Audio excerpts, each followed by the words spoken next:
All right. I am back with Scott Ritter. After a year, Scott and I talked last year when the Russia-Ukraine war was starting, and we kind of took on this question of will Ukraine be another Afghanistan for Russia? That was our touch, that was our takeoff point. And we kind of concluded probably not, and for various we kind of broke the analogy between Ukraine and Afghanistan in various ways. But it's been a year, and I wanted to ask you back. So thanks for coming back, Scott. And there's a lot to talk about in terms of analyzing what happened in the past year.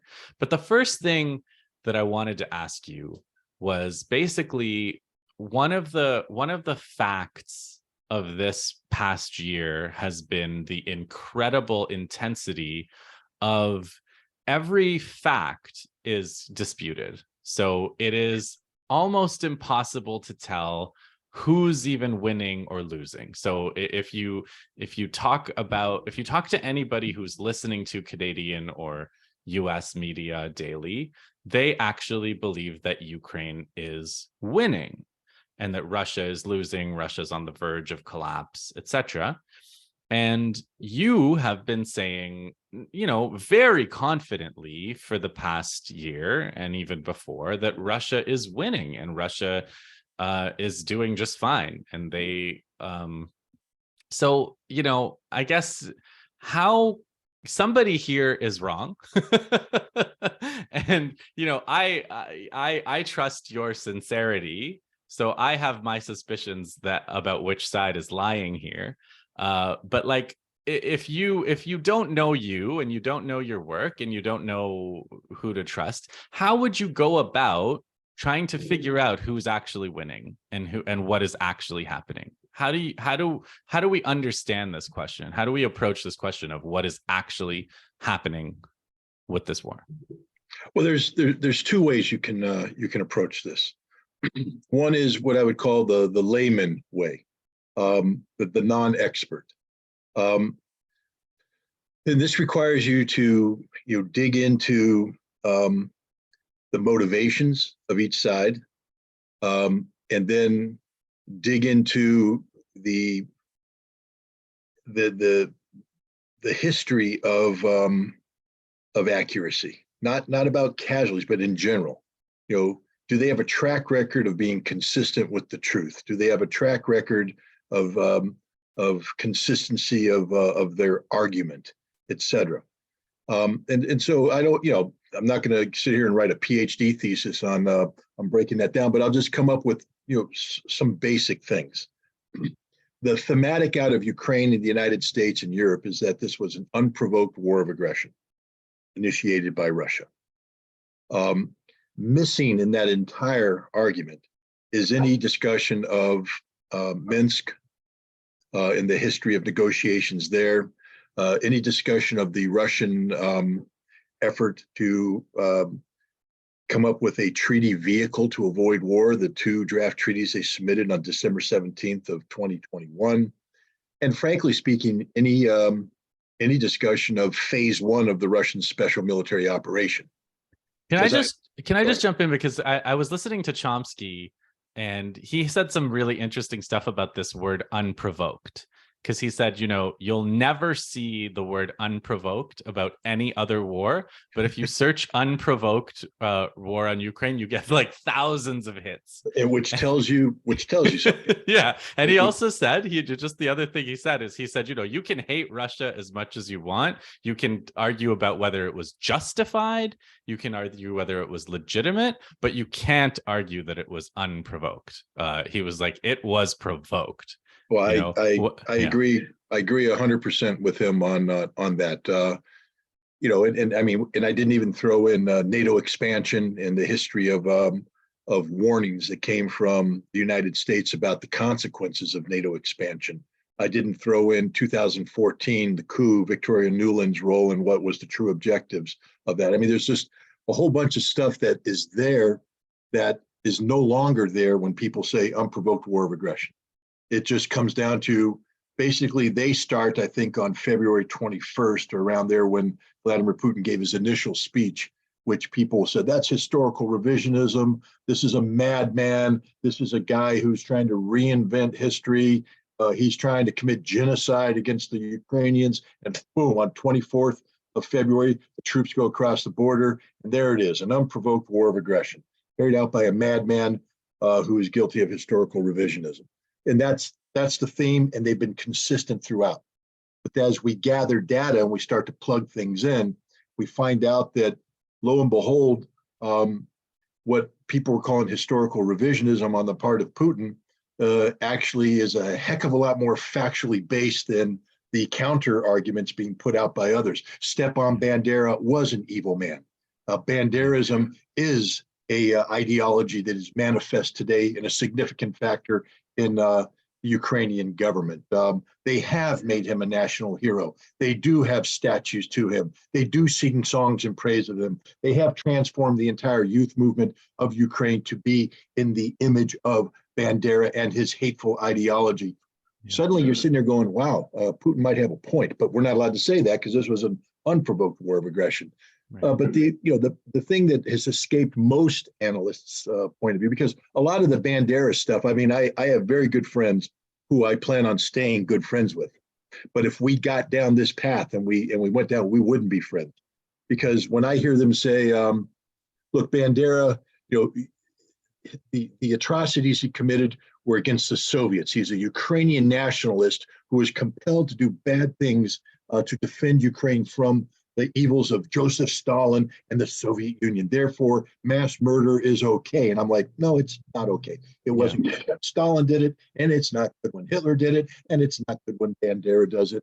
Mass murder is never a good thing. But even if you take that off the equation, we have to go to the intent of Russia. Yeah. If you're going to carry out an unprovoked act of aggression and you initiate your military operation in a manner which is designed to compel your opponent to get to the peace table as soon as possible and complete a peace agreement as soon as possible, you have to ask yourself, why? Why is that your motive? If this was an unprovoked war of aggression, why are you seeking to swamp the army, to capture the capital, to execute the leadership? Why are you preserving the leadership, preserving critical infrastructure, preserving everything that otherwise would be taken off the map? And you have to question now, what is the intent? And the intent of Russia appears to have been, we know it is now the case, to get the Ukrainians to the negotiating table to come to a rapid conclusion of this conflict, because that's consistent with Russia's history over an 8-year period for a peaceful resolution to this problem. So off the bat, go ahead. This is good, because this is now getting into kind of what I wanted to do with you in this recording, which is go through kind of chronologically what happened this year. So in the background, we have that revolution in 2014, which was strongly supported by the US, in which they call themselves Ukrainian nationalists, Banderites. I think there's a case to call them Nazis.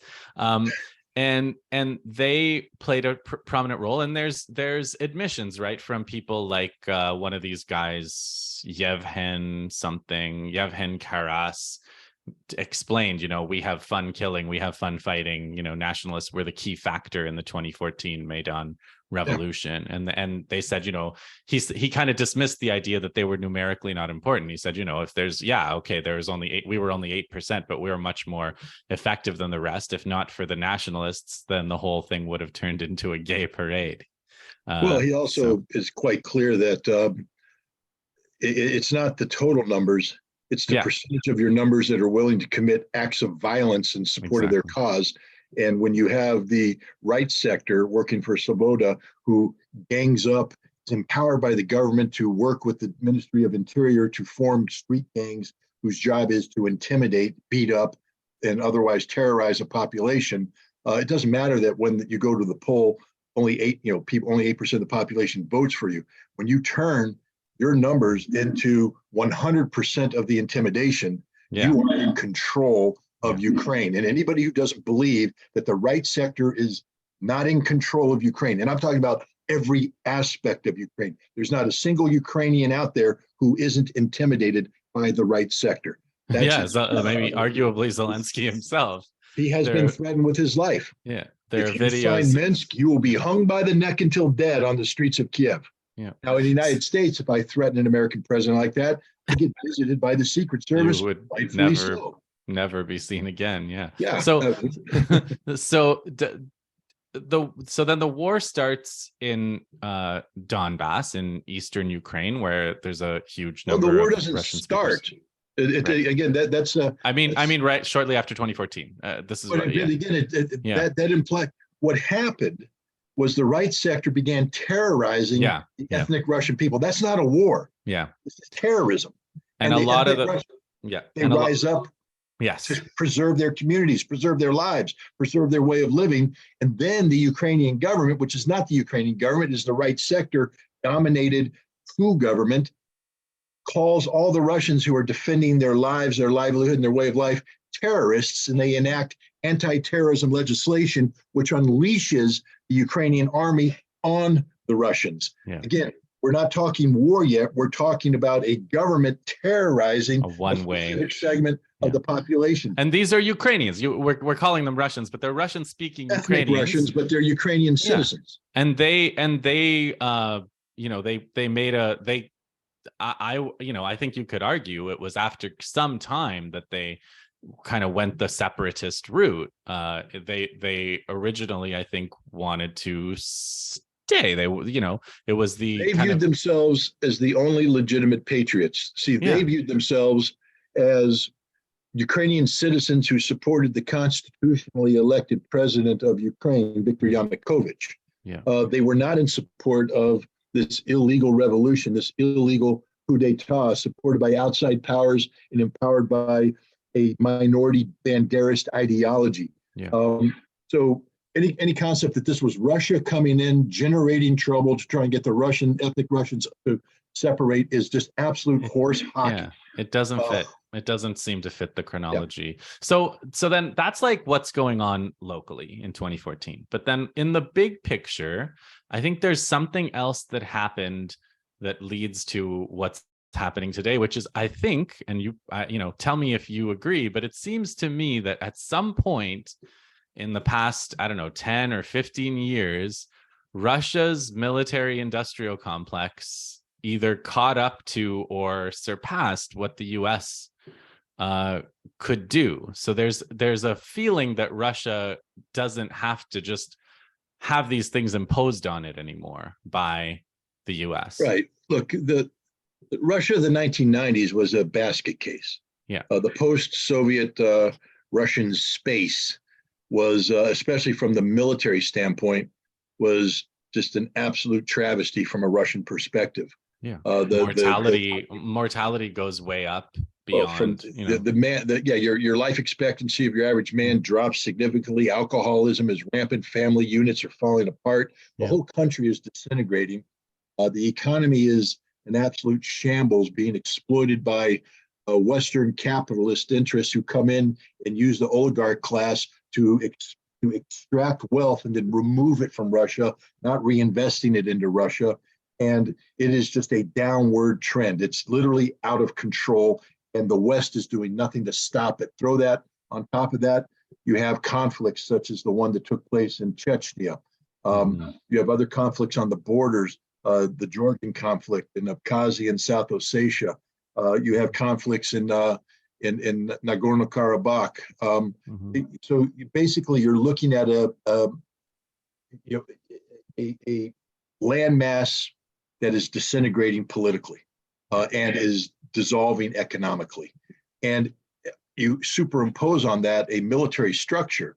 And remember, it's not just the infantry, the army. We're talking about nuclear forces. We're talking about submarines with ballistic missiles. We're talking about road mobile missiles. We're talking missiles and silos. We're talking about nuclear weapons that go on bombers. The whole enterprise is there. And the Russians went into, how when a body gets shocked, how it automatically starts concentrating blood where it needs to be. you know, around the heart, around the brain, around the critical organs, and everything else just goes into shock. Well, that was what happened to Russia and the military. The military concentrated resources where it had to survive. But that wasn't in the rank and file military. And we saw this when in 1993, I believe, or 94, early 94, when the Russians went into Grozny. And the initial regiment that went in there was literally cut off and slaughtered by a couple hundred Chechen rebels. We're not talking about well organized. We're not talking about well trained. We're just saying that this group of Chechens destroyed a Russian regiment. There's a military question in there, actually, because I read somewhere that kind of lesson of, you know, making hay for the capital and kind of waving the flag and then getting surrounded and destroyed was something they have not repeated. And it's also maybe helps explain how slow their advance has been in Ukraine as well, where they're very sensitive to getting surrounded and destroyed or like overreaching their lines. I mean, I think that the Russian army of today is casualty averse. Yeah. Now we say that, and we have to also recognize that this war, Russia has suffered, more dead in this conflict than they suffered in 10 years in Afghanistan. They're getting close to suffering the amount of dead that the United States suffered in 10 years in Vietnam. So I don't want to pretend that there's no Russians dying. They're dying in droves. This is a bloody war, the scope and scale of which nobody in the West can begin to comprehend. And that's not my words. That's the words of General Cavoli, the head of the U.S. Army in Europe and the Allied forces. He spoke in Sweden in January, and he basically said that. He said, what's going on there, we couldn't even imagine. We're not trained for it, equipped for it, ready to fight it. We're going to get there, he thinks. I don't think so. But he was just like, well, how do you even begin to comprehend a war where the minimum daily shells being fired by Russia is 20,000, and that's sort of the annual expectation of this. During the entire Desert Storm, the United States fired 60,000 rounds for the entire Desert Storm. The Russians sometimes fire 60 to 80,000 in one day. And I gather if you're anywhere near one of these shells landing, it's like PTSD for life. Like it shakes your brain and your head. And well, it ain't good. But we'll get into that because now we get into probability of kill and then probability of casualty, probability of effect, and how we calculate casualties. But you asked a question, a military question. Even though the Russians recognized they had a problem in Chechnya, they didn't have the resources to rapidly resolve it. And they fought a very bloody, ineffective war, the first Chechen war. Then they had a second Chechen war, and they got a little bit better, but still it was very difficult. From 1999 to 2005, it was very difficult for the Russians. They started to transition into what they call contract soldiers because they recognized that the conscripts just weren't up to the task. They weren't trained enough, and the whole way of 2-year conscripts is just self-defeating because the second-year conscript beats the hell out of the first-year conscript who learns that. So when they become second-year conscripts, they beat the hell, and it just happens. And it's just a bad way of doing business. So they transitioned to contract soldiers, more of a professional force. And the second Chechen war was won primarily because of contract soldiers. People and then presumably some kind of relationship with Kadyrov, and they managed to win over. The political aspect, the hearts and minds. But Kadyrov didn't come over until he realized he wasn't going to win. Once it became clear that the Russian army was there, meant business, and you weren't going to prevail, suddenly you can have your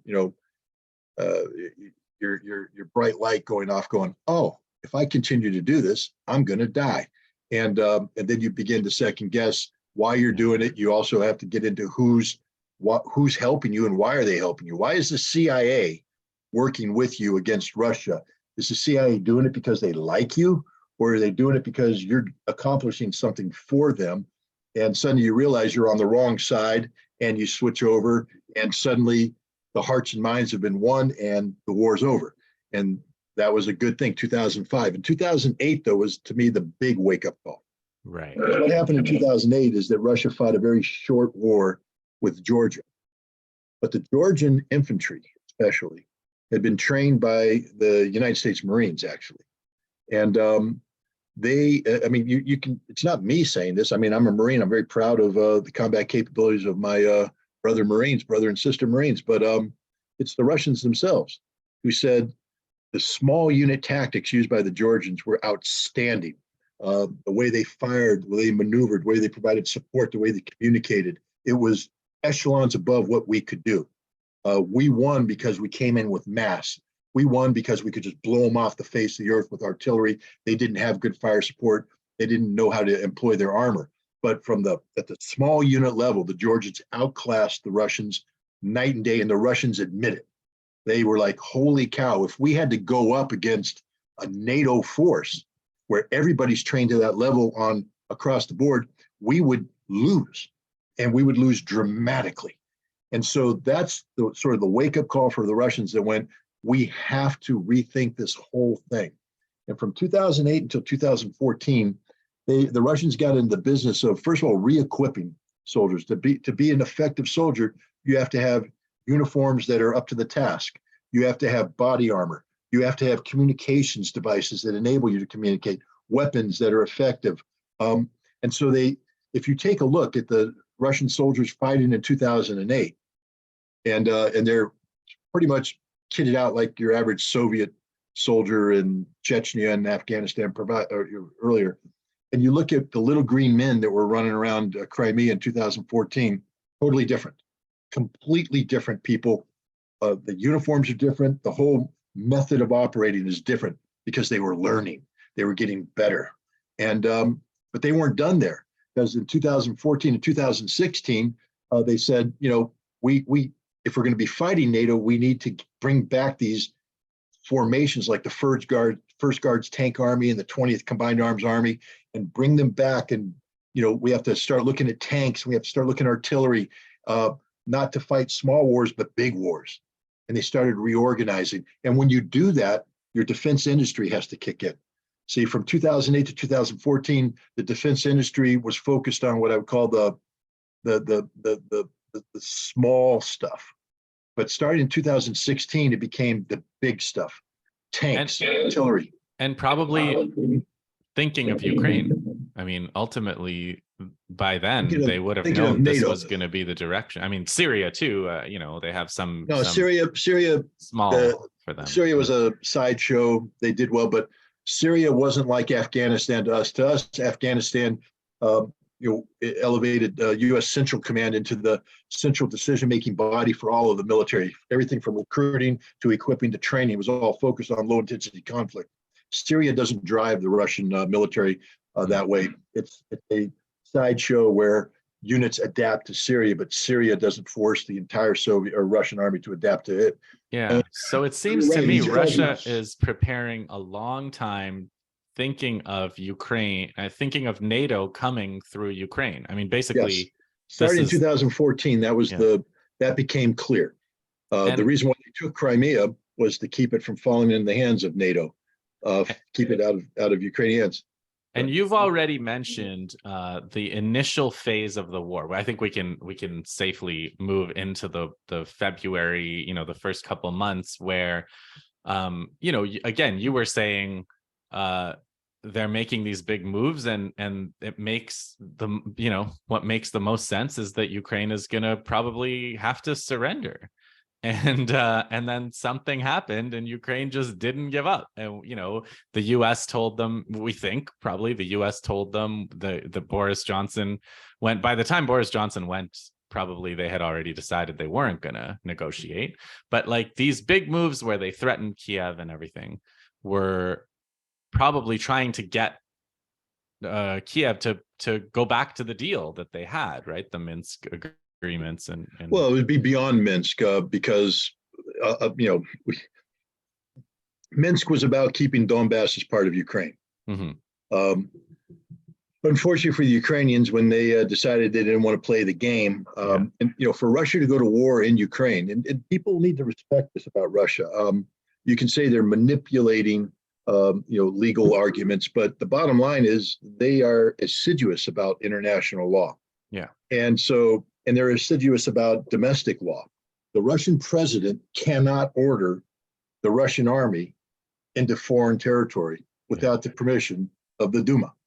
And the Duma is constitutionally prohibited from ordering Russian troops to invade other countries without just cause. And the Donbass was Ukrainian. Now, an interesting thing, just an aside, a lot of people are talking about Wagner right now. Yes. Wagner, part of the private military contractor, Wagner this, Wagner that. Well, they recruit prisoners, criminals. Well, they recruit people who are going to accomplish the mission. And prisoners, when given a chance for redemption through fire, become very enthusiastic fighters, and they're cheap. So, but they don't do that anymore. They stopped doing that because I think there was a lot of controversy about that. Yeah, they weren't. Plus, they weren't. The problem with prisoners is that many of them there's a reason why they were prisoners. Yeah. And you don't necessarily get redemption by fire that you're looking for. You learn how to fight, and you use those skills to exact revenge on other people and things. So I think they shut that thing down. But Wagner was created because the Russian military, as the separatists became separatists in 2014, 2015, they started to organize to take on the military, but they're still lacking certain skill sets. They're receiving equipment from the Russians, old T-64 tanks and things of that nature, but they have a limited amount of manpower that can operate this stuff. And so, but the Russian military is prohibited constitutionally from coming over and supporting them. So what would happen is they created the Russian, Prigozhin might take exception to this, but that's his business. My understanding is that the Russian general staff. Are you suggesting that the Wagner Group is not a completely independent institution with no the Wagner Group works for the Russian general staff and only for the Russian general staff. It doesn't work for anybody else but the Russian general staff. And the Russian general staff got Prigozhin to create an alternate funding mechanism outside of that which is mandated by the Duma for the Russian military, because again, they believe in the rule of law. You can't, and so they set up this mechanism, and Wagner was created. Wagner initially had a lot of what we call sheep dipping going on. So let's say you're the 8th Armored Brigade of the Russian army, but then suddenly all your guys sign documents that get out of the Russian army. They sign documents that give them a short-term contract with Wagner, and then they hop into the same tanks and they go storming into Ukraine to fight the Ukrainian army. Is this a little bit like Blackwater in Iraq? No, Blackwater is Wagner is orders of echelons better than anything, better than Blackwater. Blackwater was okay, but Blackwater had very limited scope. Blackwater was never designed to be a armored brigade. Blackwater was never designed to carry out shock assaults in an urban environment. Blackwater didn't have its own artillery. While they did have some helicopters, they never had their own air force. When's the last time you saw a Blackwater guy run around with an F-15? It's always Wagner the same has special all of force. this because that's what you need to fight a war. So Wagner is the Russian military, but it's a contract vehicle that constitutionally allows the military to operate on the soil of the Donbass, of Donetsk and Lugansk. And they're very effective, so effective that in 2014, they surrounded 10,000 Ukrainian troops in a village north of the city of Donetsk, and they were going to wipe them off the face of the earth. This is why we got the Minsk agreements. We got the Minsk agreements because the Ukrainian government, we're about to lose our army, they said. So how do we prevent this? And Germany and France went, we'll step in and we'll get a ceasefire. And they twisted Putin's arm, because Putin doesn't want a war. Anybody who says this is something Russia wanted doesn't understand Russia. The last thing Russia wanted was a conflict in Donbass. It was thrust upon them. Putin in 2005, again, people forget that, there's a CIA analyst out there who I like a lot. He's a good friend of mine,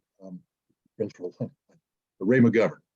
And Ray's an old Soviet analyst. I mean, old. He's so old that he predates the Soviet analyst division of the CIA. He was there before SOVA.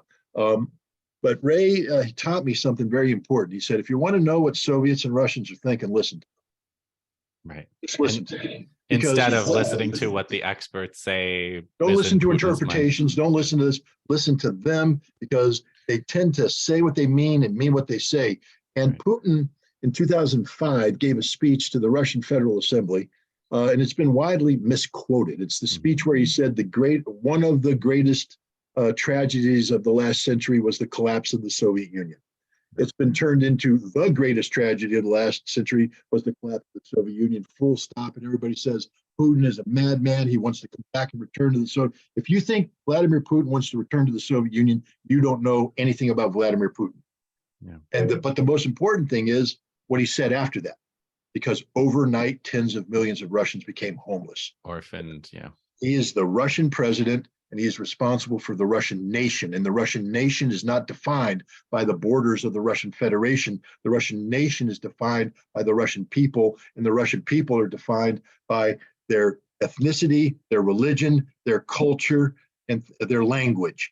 And so when you have a large number of Russians, not Russian citizens, but Russians in Donbass being attacked by Ukrainian nationalists who view them as subhuman, who have a track record. Again, this escapes most people. A lot of people might be familiar with Volyn, the massacre in Volyn, 1943, 1944, where the Ukrainian nationalists under Stepan Bandera slaughtered 110,000 Poles, mainly women and children and old men. And they slaughtered them in the most horrible way possible. We don't need to get into it. Use your imagination.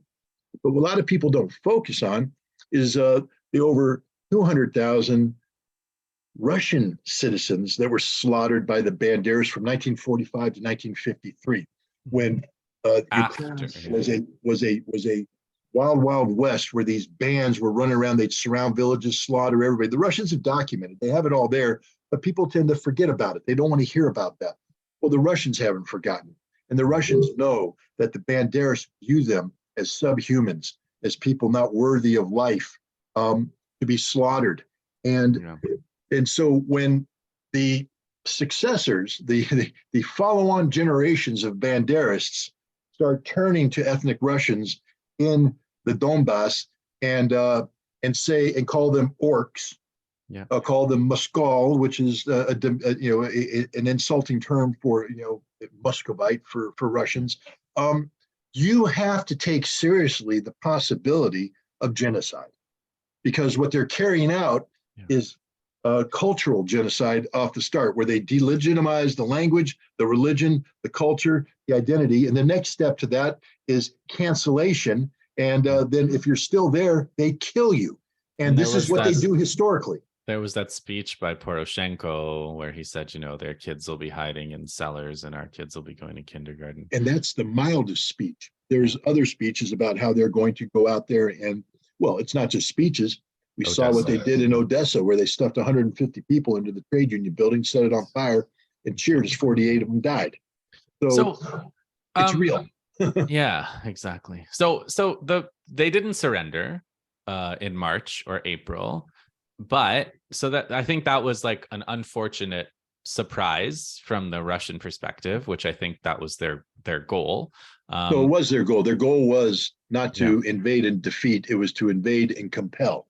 But then the fortunate surprise, I think, probably Russia was also surprised by this at least a little, was that all the sanctions didn't actually work, and that India, China, and lots of the global South just didn't go along with them. They refused to join. But this was not some analysts like me, in December, I specifically wrote that sanctions would backfire and that it would collapse the European economy for this. But you know what? If you look at my resume, you're not going to see a PhD in economics. Right? I think I know a lot. I think I understand a lot. But the bottom line is, just because I'm certain of something doesn't mean it is, or others share my certainty. And what we know now about the inner circle around Vladimir Putin is they did not share my certainty, that they were very concerned about the economic consequences of sanctions. A lot of people say, why didn't the Russians mobilize? Why didn't they mobilize up front? Why didn't they declare war? Well, we know phase one was designed to be quick and use a peacetime complement to overwhelm and compel to surrender. But when that failed and they moved into phase two, basically from April until August, and it became this meat grinder operation where they concentrated their resources in the Donbass, but left wide open their flanks in Kharkov and Kherson. Why didn't the military say, hey, boss, we're undermanned on the flanks. This is a very risky thing. We don't have, our defense in depth where we have huge gaps in our line. We need to mobilize. We need to get more troops. But Putin is sitting there thinking the following. I mean, again, people disregard this as part of the ignorance of people who call Putin a dictator or an autocrat. Putin is a democratically elected president of a nation that has democracy. It might be imperfect in our eyes, but it's a Russian democracy. And he is accountable to the Russian people who can and will vote him out of office if he fails to respect their wishes. This was not a popular war. The decision to go into Ukraine was not a popular decision at all. It was a necessary decision from the leadership standpoint, but not a popular decision. So one way that you mitigate a massive rise in unpopularity is to keep it as a peacetime complement, meaning the soldiers that are already in the military are the ones you're going to fight. You're not going to prevail on the citizens to cough up more men.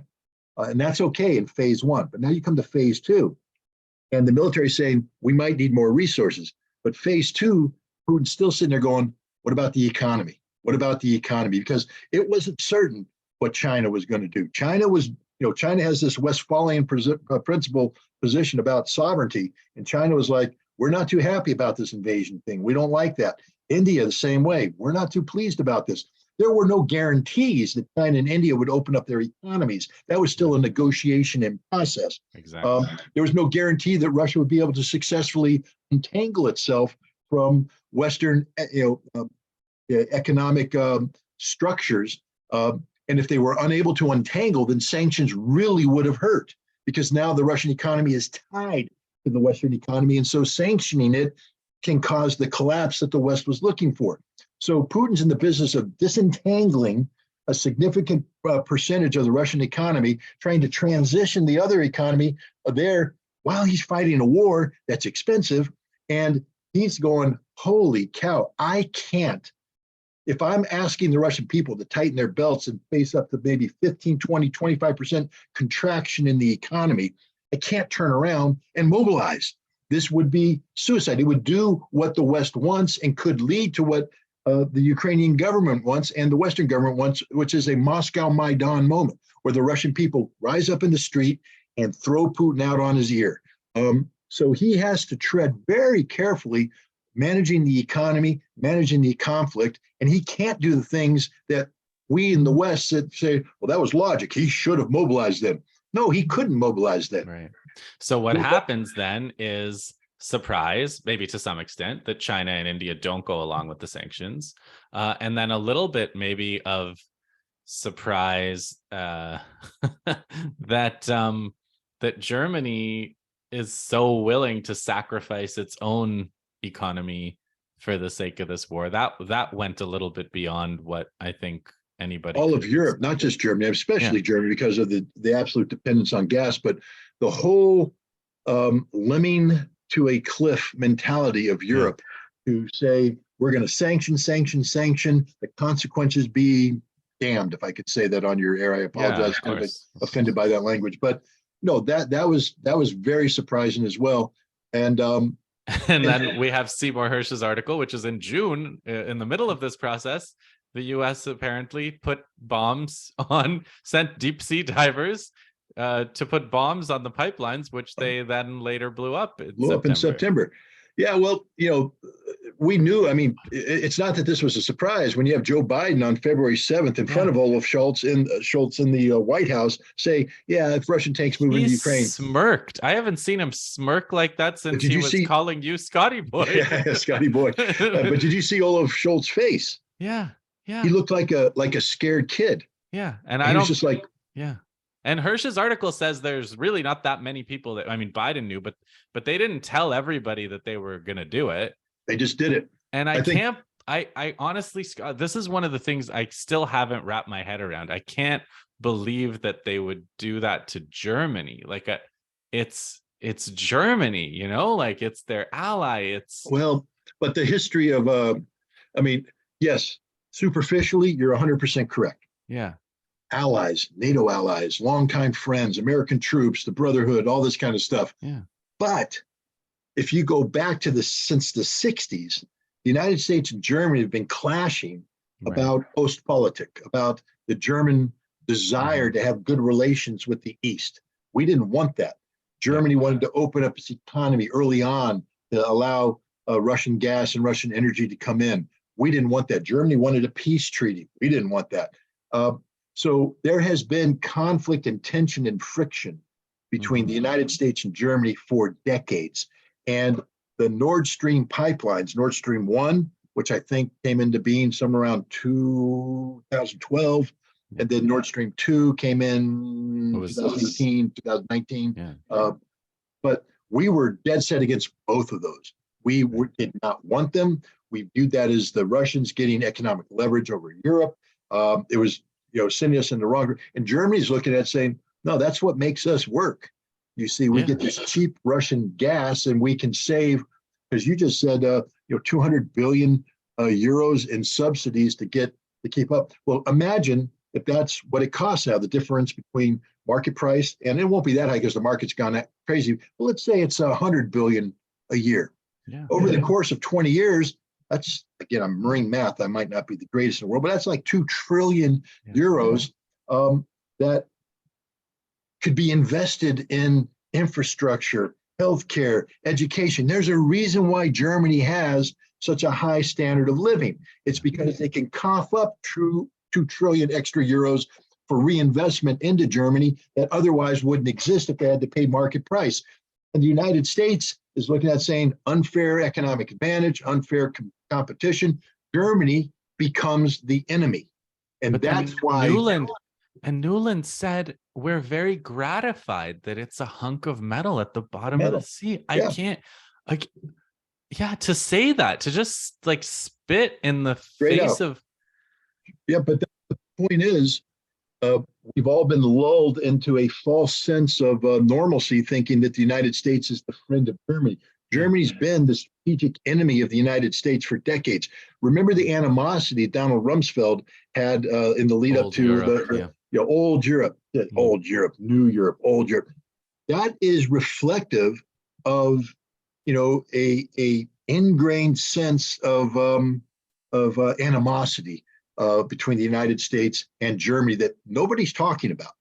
We have viewed Germany as a strategic competitor, and in some cases a strategic adversary for decades. So it should not be a surprise to anybody that we blew up their strategic energy infrastructure, because they are the enemy in this case, not just Russia, but Germany. And the Germans need to wake up. That's a domestic German problem. It seems a very one-way relationship. Well, now, take a look at the role Germany plays in facilitating the flow of information to support, et cetera. Ramstein Air Base, Rhein-Main Air Base, the Hamburg ports. All of this is essential for flowing materiel into Ukraine. So the Germans have to wake up to the fact that not only did we stab them in the back, but we're using them as a colonial. And their foreign minister says we are at war with Russia. With Russia, yeah. Well, Russia'd like to remind them, hey, go to the Bundestag, exit, turn right. There's a thing called the Tiergarten. Look at it. You'll see there's a big memorial there. Flanking it are plinths with 2 T-34-85 tanks. That was the last time you went to war with us. We can upgrade those to T-90s anytime you want. That's what the Russians should say, but Lavrov's far too sophisticated diplomat. So now that takes us to the September to now, I guess, phase. Well, not really. No, there's another phase that's missing in all of this. Okay. Because the original question was casualties, and we're going to get to that in a second. Yeah. But there were significant casualties that took place in phase one. There's no doubt about that. The Russians took a big risk by pushing in so quickly without destroying things, because they were trying to hell, not overwhelmed. And some of their columns were cut off and slaughtered by the Ukrainians. So the Russians took heavy casualties, but they still managed to seize a lot of territory and kill a lot of Ukrainians. I also get this sense of the, like, growing up and watching the way the Americans, fight. I get a different feeling, like when I've seen Russian commentary on when their columns are surrounded and destroyed, and they're sort of like, well, it's war, what do you expect? Whereas when it happens to US soldiers, they're like, no more Mr. Nice Guy about it, right? So yeah, I mean, there's a remember difference. Nasiriyah? Yeah, Nasiriyah 2003, when saving Jessica, the blonde-haired, good-looking West Virginia girl that got taken prisoner. Oh, I must have missed this. Her seventh motor transport company or whatever got lost, took a wrong turn, and they ended up going through Nasiriyah, getting ambushed by the Iraqis. Most of them were killed, some of them retreated, some were captured, and it became a big deal that we lost troops and all that stuff. And the Russians, the Russian attitude would be, shouldn't have made that right-hand turn. It's a little different. We'll it does seem a little culturally different. But the Russians took casualties, but not a lot. Yeah. But now they move into the next phase, which is this meat grinder phase. We talk about the Battle of Bakhmut taking place today. That battle began in May, in earnest. In May of it wasn't in Bakhmut; it was further to the west or east. To the east. Yeah, to the east. But that meat grinder, where the Russians said, "Okay, no more thrusts.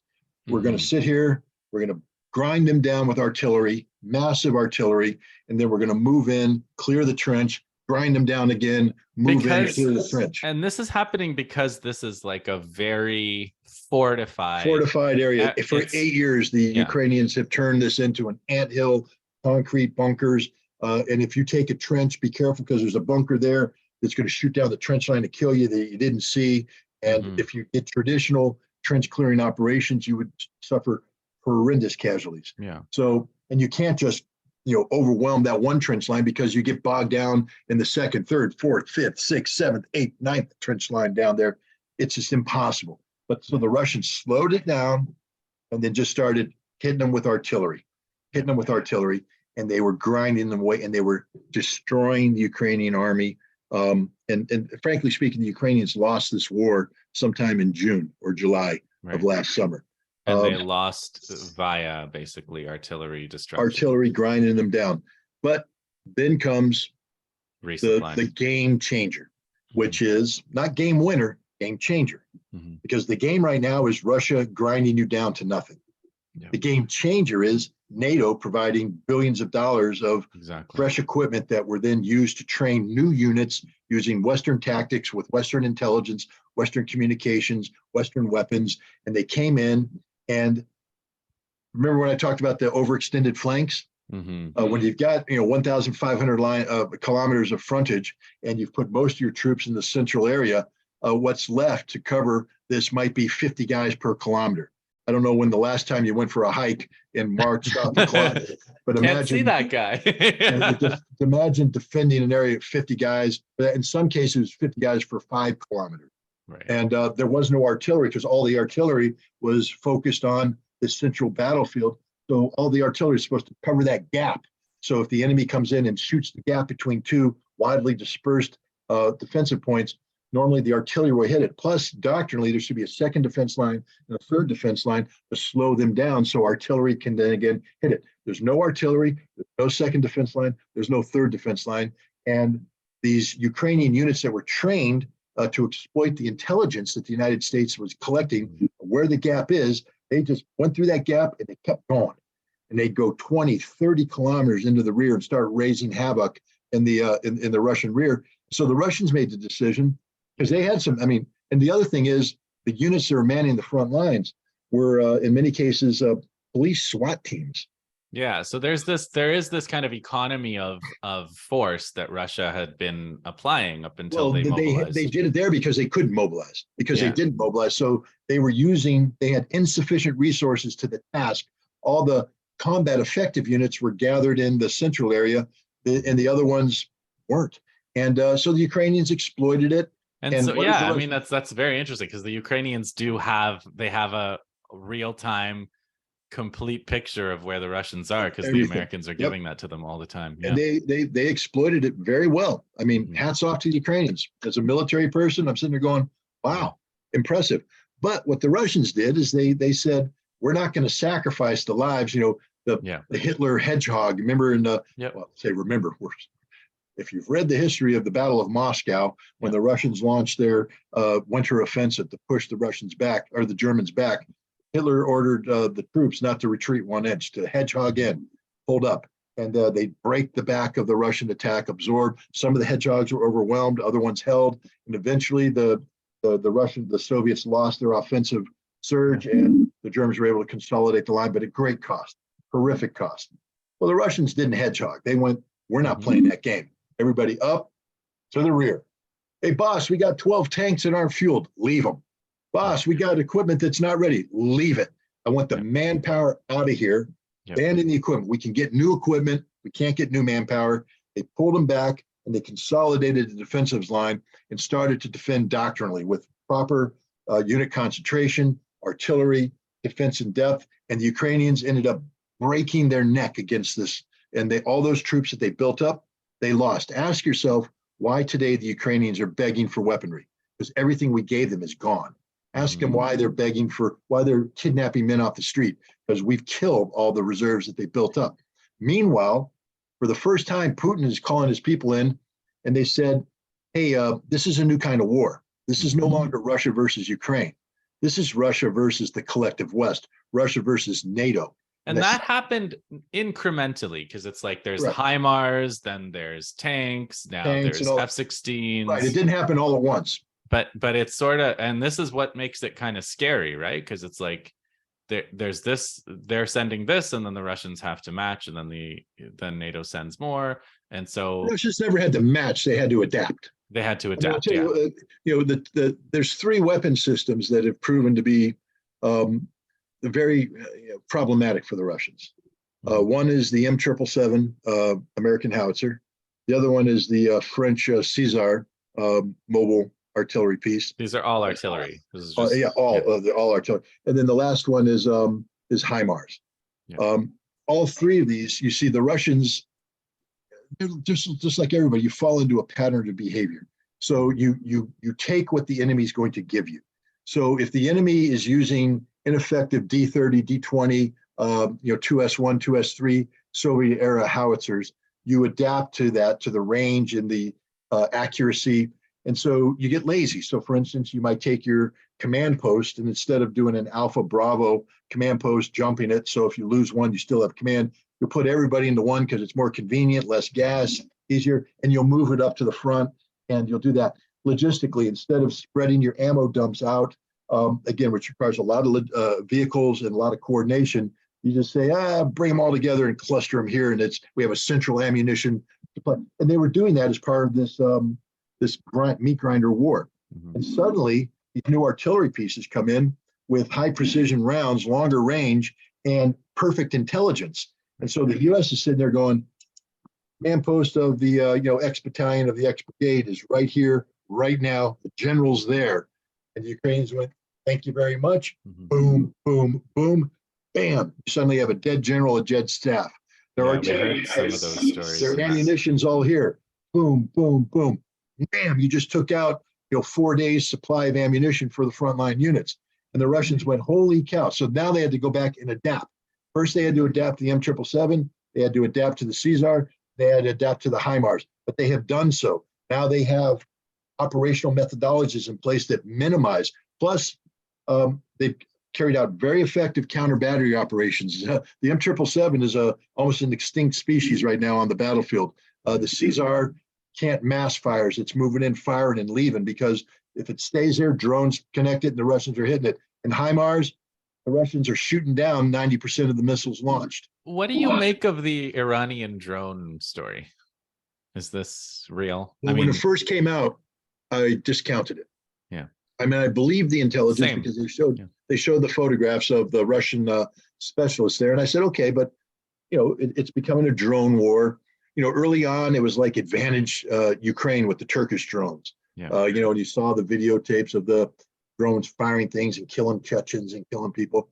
But then the Russians adapted and they started shooting down the Turkish drones, bringing electronic warfare. So, I mean, some innovative stuff's come in here. A drone gun. Have you seen it? Yeah. It's this big, giant electronic thing, and you aim it at the drone and you jam the signal to the satellite, and then the drone goes stupid. Yeah. And now they have other systems in place that do the same thing. So they nullified the Turkish drones. But now you got these little commercial drones coming in, dropping grenades and all this kind of stuff. But the drone war is actually far more sophisticated than that. It's not just loitering munitions like the Russians call it the Lancet, and I forget what we call our loitering drone, which is not very good, by the way. But they still need the Russians. I think I spoke to a Russian officer, and he said, "Yeah, we had a drone doctrine that was geared towards sort of a large-scale maneuver conflict with NATO. What it wasn't geared for is this positional warfare war of attrition. And so we don't have the tools for this job." So they went to the Iranians and said, "What do you got?" The Iranians went, "We got this, we got that." And the Russians went, "We like this." And apparently they procured some intact sets, although nobody's admitted that yet. But I think some of the debris that's been found indicates that they were intact. But they in kits, and then the Iranians came and worked with the Soviet defense industry or Russian defense industry, so the Russians could produce it from scratch. And so what we're seeing right now and then the other thing the Russians do, because they're very good, they employ it and they learn things about it. They learn how the Ukrainians are, so then they adapt it. So we're on something like the 10th generation of the Shahed 136 Geranium-2 drone that now has different materials, different capabilities, different variants. They have dummies that go in to get the radar up, and they have other variants that come in right after that to hit the radars. And it's been a game changer. So the U.S. is going to be upset because presumably maybe the Russians will share some of this insight back to the Iranians. And this is one of the problems that the Not U.S. just the Iranians, has the Chinese. Yeah, this is one of the problems that the U.S. has now, which is, announcing like, we want regime change in Iran, we want regime change in China, we want regime change in Russia, and also we expect China to help us against Russia. We expect Iran to stay out of it, but there's no incentive to anybody to do that. None whatsoever. And if you're going to target a nation, then they're going to help another targeted nation, and they're going to feed. Look, the Iranians are getting some very useful insight into how the West fights, technologies that are involved, and also about drone warfare. I mean, the Iranians are pretty good at it. Just ask the Saudis about the Houthis who fire them. But they're getting better now.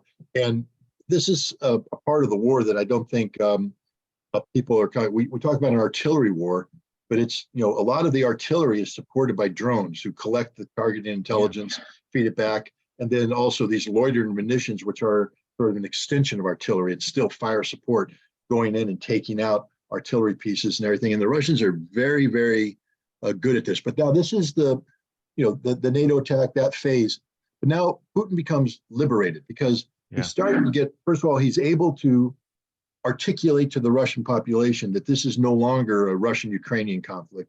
This is a Russian conflict against the collective West. And there's so many admissions. There's just so many admissions from NATO officials. You don't even have to make it up. You there it is. And the important thing is that the Russian people, by and large, bought into it. Meaning, and it wasn't a hard sell. They went, we agree with you, boss. This has changed. It's not us versus Ukraine. This is the West trying to destroy us with a strategic objective of the strategic defeat of Russia, and we can't allow that to happen. The other news. Can we just maybe 2 minutes on the biolab thing? Because the biolab just was so bizarre, right? Russia captures some things and they say, listen, we think we have documents proving that the US was working on biological weapons targeting Slavs, experimenting on Ukraine, like some just bizarre stuff, hard to believe. No, I believe every single word.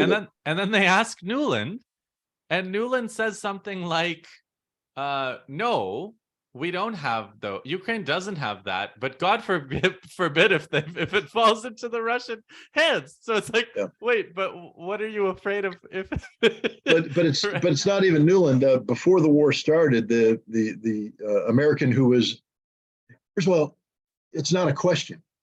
We had biolabs in Ukraine. It's unclassified. We have documents. We brag about it. It's part of the Cooperative Threat Reduction Agency, program to go in there and provide an employment mechanism for Ukrainian biologists so they don't take their weapons of mass destruction skills elsewhere. And then it became a vehicle of doing advanced experimentation, maybe in a atmosphere that was less restrictive than what you would get in the United States. And I will say this, every document the Russian have that I've looked at is 100% accurate. Their interpretation of those documents might not be that, but a little pessimistic or they might be reading more into something than actually was. But the bottom line is we were doing some things that were unsavory, unethical, and frankly speaking, illegal from a weapons of mass destruction management standpoint. We are signatories to the Biological Toxin and Weapons Convention, and we are in violation of that straight up by our own admission. That's what shocked me when the director of this program was saying, well, the thing that worries me the most is that the Russians might bomb one of these facilities and take out the power to the refrigeration and then crack the containment. And so as these things thaw, they could be released, and we might have some of the old Soviet pathogens be released. And I'm like, wait a minute, there are not supposed to be any Soviet pathogens. They were all supposed to be destroyed. You took control of this facility. The treaty obligates you not to receive or retain these kind of things. They should have been destroyed. We're coming on 17 years into this program, and you're telling me it's still there. Oh, why? That reminds me, I also don't want to neglect the fact that there was the Zaporizhia nuclear plant, which was being shelled on a daily basis by the Ukrainians. Deliberately so. Yeah. So the Ukrainians, they don't get a pass, and neither do the United States. And this all factors in. Remember at the beginning, I was talking about there's two ways to calculate casualties. One is to evaluate the consistency of the argument. The Russians have been consistent from day one. Russians are not very good at information warfare, meaning they're not good propagandists who sell what they're doing. They just do it. Whereas we're spinning all the time. We're like hamsters in a wheel, just spinning, trying to explain away stuff, deny, admit, deny, admit. And it colors your impression. But so Putin now is able to mobilize 300,000 reservists. Now, what was interesting about that is, depending on whose figures used, maybe upwards of 200,000 Russians fled. Russian men fled. But notice that the Russians didn't close their borders. The Russians didn't try to stop them. The Russians went, "Do svidaniya," leave. Because the people who fled were basically the constituency of Russian oppositionists like Navalny. In fact, many of them who fled as part of a Navalny-driven propaganda campaign where they fled and then they would start speaking to the media, telling the same story, trying to spin things to influence what's going on back in Russia. But back in Russia, you have the rest of the population very stoically saying, we got to do this. Oh, you're calling me up? I don't want to do it, but I'm going to do it. I show up, I'm going to get trained. And I liken what has happened to Russia to something that I read about in Rick Atkinson's wonderful trilogy about the U.S. Army in World War II. It starts off with the North Africa campaign. Second volume is about Sicily and Italy. Third volume is about Europe. But by the time you get to the end of the second volume, you see this conscript military, these draftees in the United States who didn't want to be there. I mean, everybody's talking about Pearl Harbor effect sign. These guys didn't want to be there. They wanted to be home. They were drafted. But there's this growing recognition that war is a nasty business, and the only way you're going to get home is by killing the enemy and ending the war. And so these draftees became hardened killers and who were committed to the awful task of war. And I look at these 300,000 and I look at them coming in and I'm like, they don't get to go home until the war's over. And they want to be home. And they also believe in the mission. They understand this is an existential conflict where the NATO is trying to kill them. And these guys are going to do the job. They're going to do the hard job. They're going to die. They're going to be wounded. but they're going to kill the Ukrainians, and they're not going to stop killing them until this job is done. And that's where we are today. And unfortunately, the Ukrainians have the same mentality, right? I mean, Well, they do, but they're running out of guys with that mentality. Well, this is the moon of, I believe Moon of Alabama said something like Russia has already destroyed the Ukrainian army twice and is in the process of destroying the third version. Time. Yeah, I agree. Look, so. now we come to the question of how do we count casualties? And the one way again is the consistency of argument. And I think I've made the case that I feel that the Russians are far more consistent in their entire approach to talking about this war. They've been honest. There's consistency in the argument, et cetera. And we can see distinctive phases. Whereas the Ukrainians from day one have been just trying to sell us the Brooklyn Bridge. They're like a used car salesman trying to impress me with shiny chrome and all that, but the engine don't work. But that's okay. Now I pull into the professional side. You see, again, I'm not bragging, but I had some pretty relevant experiences in my life, and one of the most relevant took place between October and December of 1990, when I was assigned to the warfighting center at Quantico, Virginia, to the war gaming division, and they had this they had this Janus computer, and it's been upgraded since then. But back then, it was a sort of a supercomputer that was designed to do war games. So my job was to identify weaknesses in the Iraqi defenses that could be exploited by the Marines. And so I got the photographs from the CIA. I built on the computer an exact replica of the layout of the Iraqi defensive positions. And then we occupied it with the Iraqi units, each piece of equipment, each squad, the weapons they had. I did an analysis of the logistical sustainability, where their ammo was, how they would get it. I got into doctrinal employment of troops, which troops had combat experience against Iran, et cetera. And I spent a lot of time programming this. And then I built the Marine units based on unit histories, unit composition, et cetera. Did the same thing. Very detailed calculations going into this. And then you line it up, you give them the direction of advance, you give them their orders, and then you hit play, and then you watch it play out. Boom, boom, boom, boom. And I have to tell you, the first couple of times I hit play, the Marines got wiped out. And we're just sitting there going, that ain't right. Why? So now you have to go down and break all the numbers down. Oh, we gave the Iranians or the Iraqis far too much PK, probability of kill, for their artillery. Let's adjust that to reality. We gave them too high of a rate of fire. They're not that well trained. Adjust that. We didn't give our counter battery fires sufficient lethality. Adjust that. We start adjusting the numbers to get it down. Suddenly we hit this fine point where we hit play. The battle unfolds the way it should. Because there's other times where the Marines just cut through them like that. And we're going, that ain't right either. What's going on? We gave the Marines too much capability, all this stuff.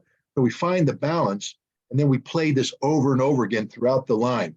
And I became very good at rapidly assessing combat capability of units in specific terrain and lethality of effect. And here's the thing, what I predicted would occur, because I wrote this up and it was sent to the Marines. What I predicted would occur is exactly what occurred.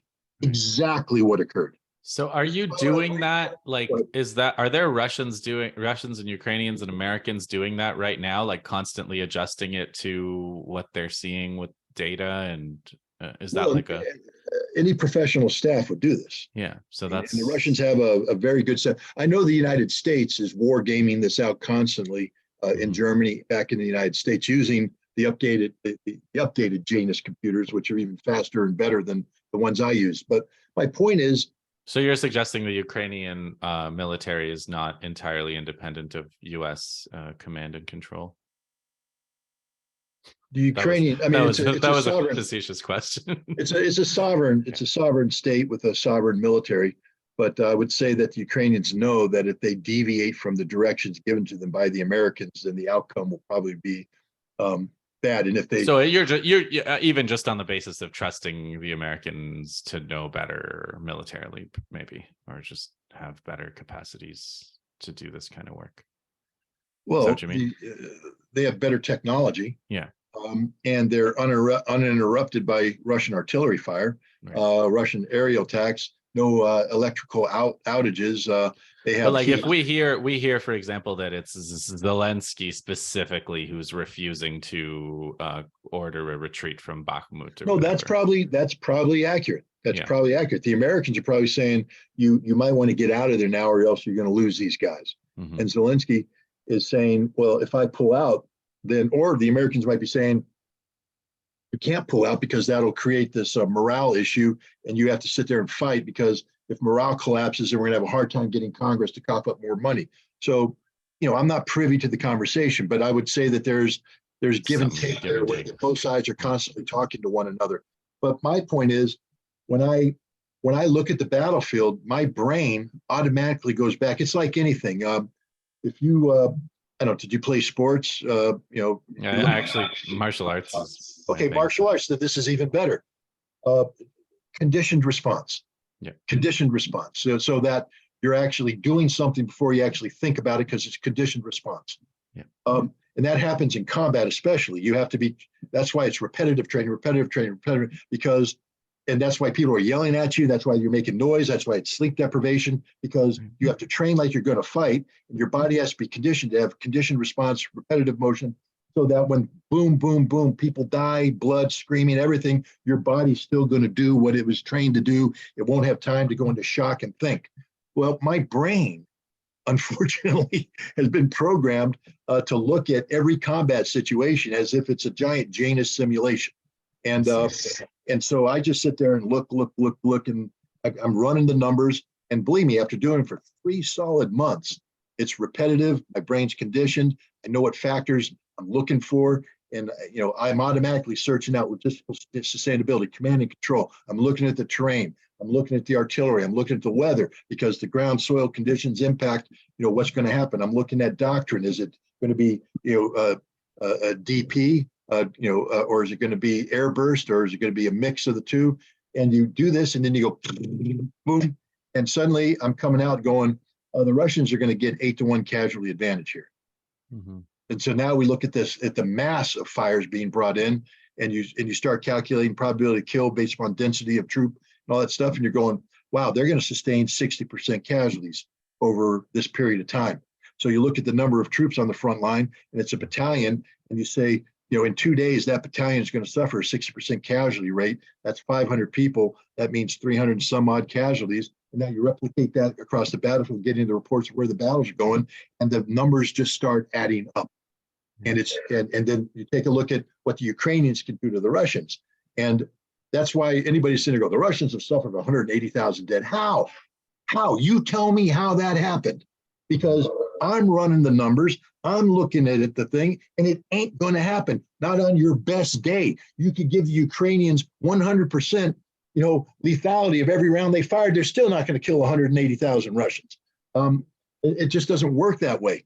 And then the other thing you have to factor in is the whole. And I have an advantage here because I was in field artillery, and I would actually help train the Marines early on. My battalion took the lead in adapting tactics designed to defeat a Soviet enemy. Other than that, we used to fight. When I came in, we were fighting World War II type artillery battles, and we would all die because the Russians have far more artillery. So we were doing shoot, move, communicate, counter battery war. And so I'm sitting there looking at the artillery war, doing, running the counter battery. I helped perfect early counter battery radar employment. So wait, so are you saying that Americans, and therefore presumably Ukrainians, have a little bit of specific knowledge of how to fight artillery battle from a disadvantage, like on the assumption that the Russians are going to have more artillery? Yes. Yeah. Yes. That's interesting. No, that's how I trained. Disadvantage. But here's the difference. I operated in a maneuver warfare environment, right, where we could use space and maneuver to our advantage to prevent the Russians or the Soviets from acquiring a situational dominance. Because if we stayed in one place too long, then they were going to come in with artillery that would just wipe us out. So we're moving. The difference here is this is positional warfare, right, which locks the both sides into, disadvantages from, survivability standpoint. For the Ukrainians to be able to put fire on the Russians, they have to bring their systems into range to hit the Russians. And if you can shoot the Russians, they can shoot you. There is no range advantage. Everybody's going the HIMARS out. The Russians have things that outrange the HIMARS. And then the other thing that I developed was I'm literally, again, I'm the guy who first started using Pioneer drones to adjust artillery. Back in 1986, 1987, nobody did that. The Israelis were working on it, but for the United States Marine Corps, for the U.S. military, I'm the guy that helped create, how to integrate drones in this. So I have a little bit of knowledge on how this stuff works theoretically. And so I'm looking at how drones are being applied to the battlefield, et cetera. And the point I'm trying to make is when I come up with a number, it's not pulled out of thin air. It's a number that's actually derived from me spending a couple hours closing my eyes and running the battlefield through my head, looking at maps, looking at organizational structures, trying to find unit histories, and then applying all of that in a comprehensive fashion. Is it perfect? Hell no. This ain't a Janus computer. This is a human brain that's to a 61-year-old man who drinks a lot of Diet Coke to stay awake. So dogs barking, I got people knocking at the door, I got work I got to do. So it's not perfect. I'm not pretending that it's flawless, but I'm telling you this. I believe my numbers, and it's turning out my numbers are actually very accurate because the more we're learning about casualty levels and stuff, I think we don't see from a propaganda standpoint, you get a wide divergence, but when you get to the serious people about numbers, the numbers are starting to gravitate to right to where I said they were going to be. So two questions arise. One is, if assuming Russia's in the process, if Moon of Alabama is correct and Russia's in the process of destroying the third version, the third iteration, is there a fourth? Does NATO have the ability to build a fourth Ukrainian army? Well, the answer to that is yes and no. Okay. Right now, there's anywhere from, I think, probably 40,000 Ukrainian troops that are undergoing training in one form or another out there. They might be able to surge that number up to 70,000 total. That's a significant number of troops. But that's less than they've already lost. Oh, it's not enough. The burn rate is higher than the replenishment rate. That's the other basic reality of military math. Your combat effectiveness drops significantly as your numbers go down because you can't do things you were supposed to do. And if you can't replace the numbers, then your combat, and the lower it drops, the higher casualty rate you're going to have. You're going to burn through a lot of people more quickly. The reason that the maneuver war hasn't happened, that Russia hasn't done it or been able to do it, is presumably partly because of the incredible fortification of an entrenchment of the Ukrainian military. Is there a way that they could use that advantage to keep it going? Because for me, it's like, a lot of these wars take years. Like it's a rare war that takes a year or less to be over. I mean, Georgia was fast, but like the Chechnya wars or Afghanistan, Iraq, these all took a long time. Well, I don't think this war is going to last beyond late summer, early fall. Because so another year, maybe. No, another half a year, 6 to 8 months. Yeah. Because, well, I'll let Jan Stoltenberg speak for me. Ukraine's going to run out of 155 millimeter artillery. There was a Russian officer who spoke of in Bakhmut. They're capturing the Ukrainian, command posts. And so what they're getting is the Ukrainian documentation on ammunition allotment. So if it's a command post with artillery units dedicated, it's the reorder. And on the Soviet stuff, the 122, the 152, it's all nothing. They're getting nothing because they have nothing. They've run out. On the 155 millimeter, actually what he said is they're getting a lot more than we thought they were getting, that the Ukrainians are actually firing more rounds than we thought, because they have to match the intensity of the Russian fighting, the Russian firepower. But the point is that expenditure rate is beyond that which NATO can sustain. NATO's already, we talked earlier about defense industry. Russia's defense industry is up and running. It's kicking out enough ammunition to support this war and the expansion of the Russian military. NATO has not upped its game on defense industry. It takes time. to do that. It takes money, it takes resources, it takes planning, none of which has happened. They're only starting the initial phases of that now. But again, it's also a matter of scope and scale. Many private industries are not going to spend the money necessary to gin up a production line if all you're going to do is produce X. They're going to say, in order for this to be profitable to me, I need X times 20. And nobody's sitting there saying, well, we're going to go ahead and commit to that because they don't know how long this war is going to last. So there's no ammunition being built, in sufficient quantities. So the Ukrainians are burning up in a week and a half, a month's worth of ammunition production. That's unsustainable. Even if you have 1 million rounds in reserve, which we had at one point, those are gone. We've given them all Ukrainians. They fired them. We can't produce anymore. There's nothing left. They run out of ammunition this summer, and there's nothing that can happen to change that equation. And when you run out of artillery ammunition in a war dominated by artillery, you lose. So that's why I believe, one, the Russians don't need to go maneuver warfare on us. I bring this up, maneuver warfare looks cool on maps, and it's nice in Hollywood because everything's perfect in Hollywood. It always works. But read history. First of all, read the maneuver warfare battles that took place in 1943 around Kharkov with the back and forth, and look at the casualties, extraordinarily high casualties. And then take a look at, for instance, in the summer of 1944, Operation Bagration, which turned into the destruction of Army Group Center. And if you look at the maps, it's like big Soviet arrows, and you're like, wow. And you look at the German casualties, you're like, oh, they swamped them. That's why they collapsed. They're retreating. I say, yeah, but now look at the Soviet casualties. Huge. You're going, holy cow, they lost 1 million dead? Yep. Big air warfare. In winning, while they were winning. In winning. That's right. Against an enemy that was collapsing and retreating. So, the Russians don't want that. They don't want that. What they want is to destroy the Ukrainian military. And right now, they have a systemic approach, a very, there's an M word out there, methodological, I don't know. They have a methodology. I'm a Marine. Don't expect me to speak the English language properly, but they have a methodology. There's the word that they use, and it's working. And the other thing people are saying, when does the offensive begin? I'm like, it's already begun. Yeah, it's not just because they're expecting. I've seen Colonel. Well, they want the big arrows. Yeah, but the point is, all along the front, the Russians are attacking from Zaporizhia up to Limon, and even hooking around that. And they're succeeding. Some of the offensives up north are taking 5 to 7 kilometers a day in territory.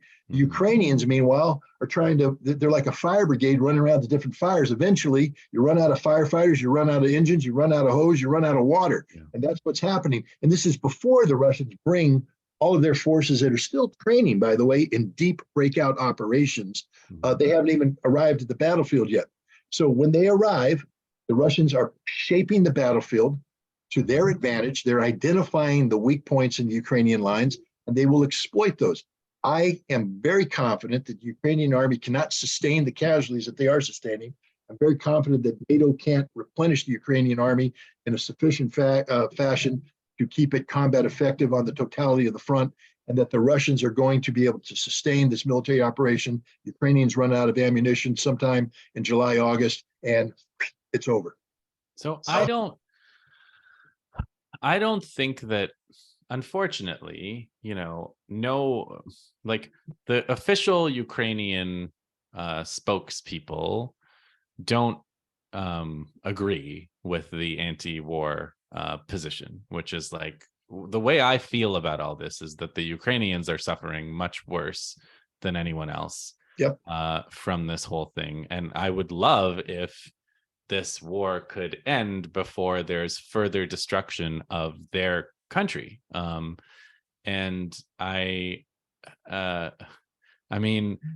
to that, and that also gets us to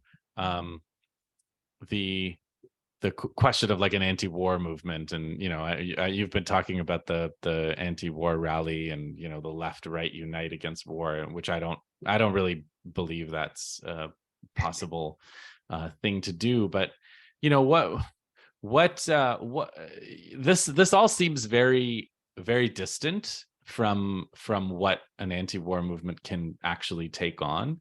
It also seems like the anti-war movement, such as it is in the worst state I've seen it in probably 20 years, in the sense that so many anti-war people are effectively pro-war here. And so like actually anti-war people are very rare. Yeah. And very far between, and they're instantly attacked as being Putin apologists and so Yep. on. Yeah. So, I don't know, like, do you have I know you were invited to the rally and uninvited to the rally and re-invited to the rally, and you made a speech for the rally. So, I think there's going to be another what I would consider to be a more authentically anti-war rally coming up in March, I think, on the anniversary. March 18th, I think it is there. Yeah. But like, where do you think, what do you think we, like, anti-war people should be focusing on for the coming year? Well, let me put my, first of all, I have to, I think you have to be honest about your biases. And I am strongly biased against the anti-war movement in America today because of my experience with Iraq. I find them hypocritical in the extreme. I find them to have been embracing an anti-war posture when the president's name was Bush, but when the president was renamed Obama, they disappeared overnight. He single-handedly. And I'm just like, you guys stand for nothing. Right. And they do. They stand for absolutely nothing. I know there's some principled people out there, and there's little kernels of hope, of genuine people, but a movement. There is no anti-war movement in America today. And here's my thing about March 18th. And I've got good friends who are organizing this, and they're going to be there. And I hope they take what I'm about to say in the way I mean it, because I want them to succeed. But I remember they sat there and they mocked the fact that the Rage Against the War Machine only attracted 3,000 people. Yeah. They're like, that's nothing.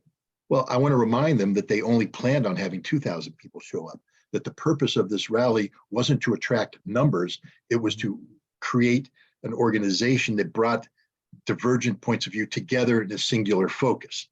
And while that wasn't perfect, and my experience in it is a little bit bitter, but I'm bigger than that. This ain't the Scott Ritter movement. This is an anti-war movement. And there is potential there if they can get their act together, and that's a big if. I'm not giving them an automatic, that the next time they get together, they might have 10,000. And if they can get their act together, they can turn that to 20,000, 100,000, a million. This has potential to achieve those numbers. March 18th, they're talking about 6,000 people. That's the number, that's their number.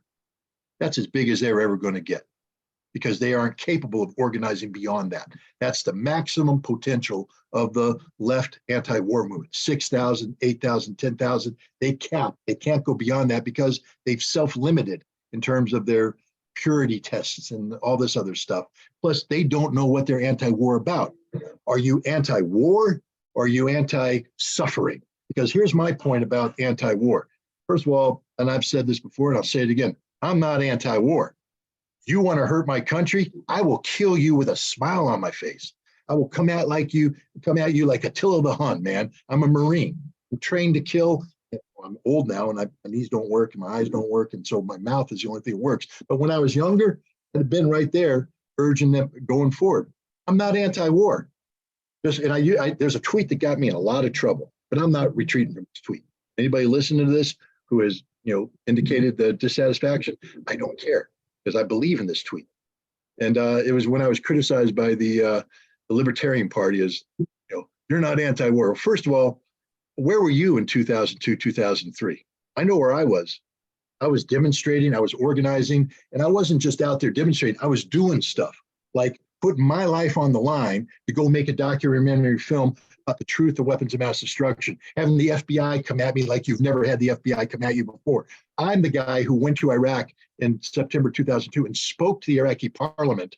No one has ever done that before. I broke all the rules in going over there, and I got the Iraqi government to do that which no one thought possible, which is to invite UN weapons inspectors back in. And that was the only way you were going to stop a war, was to get UN inspectors back in to show that there was no WMD threat. And when that failed, I was the guy who got Saddam Hussein, and no one, I don't think too many people know this. I got Saddam Hussein to buy into 6 points of peace that would lead to regime change. Not that he would leave, but the change in behavior.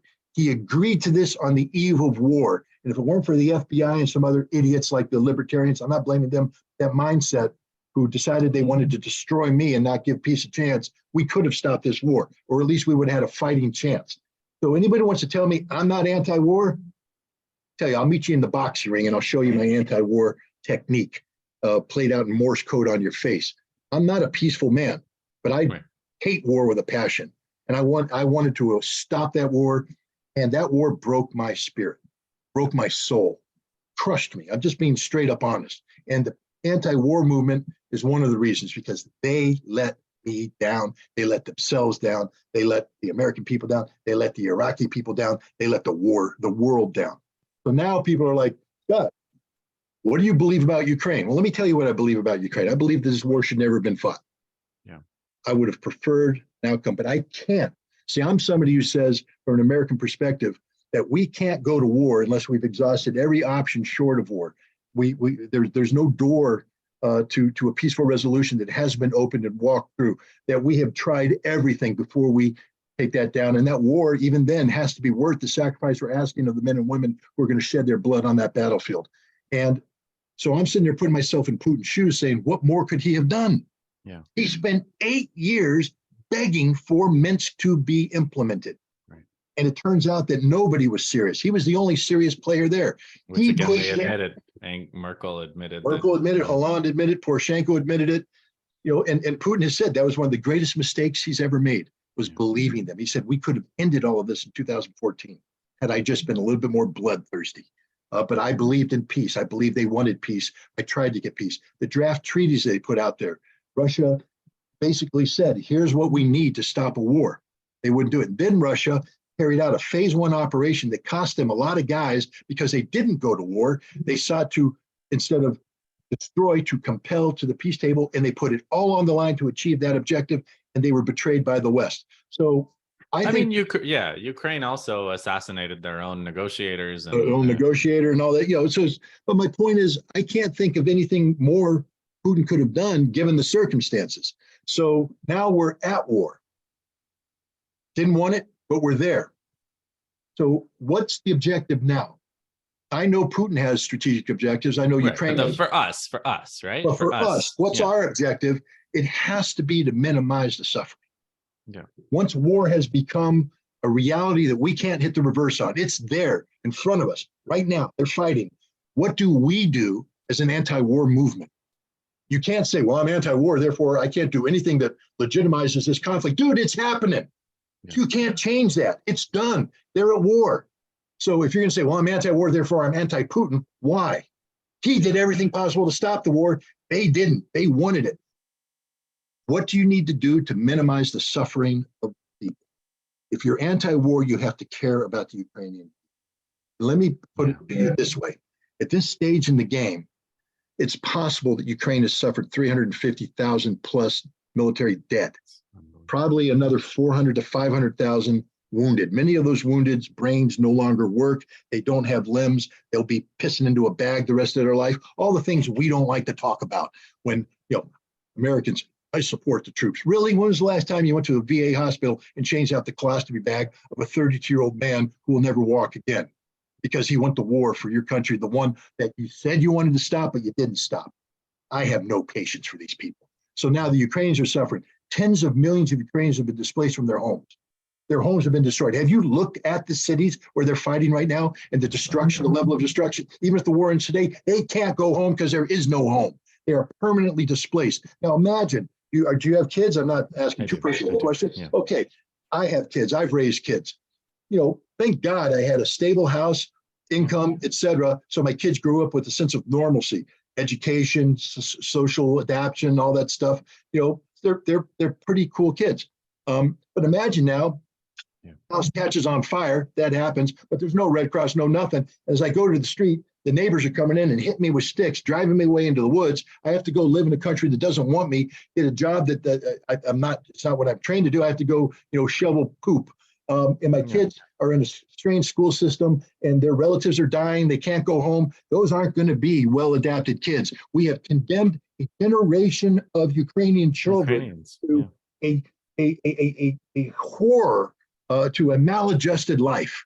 Some of them may be lucky enough to get on the right track, but they're going to be forever scarred by this experience. If you are anti-war, you have to be against this happening. And this is happening because we have sustained this conflict 3 times over. This war should have been over early. It could have been over on April 1st.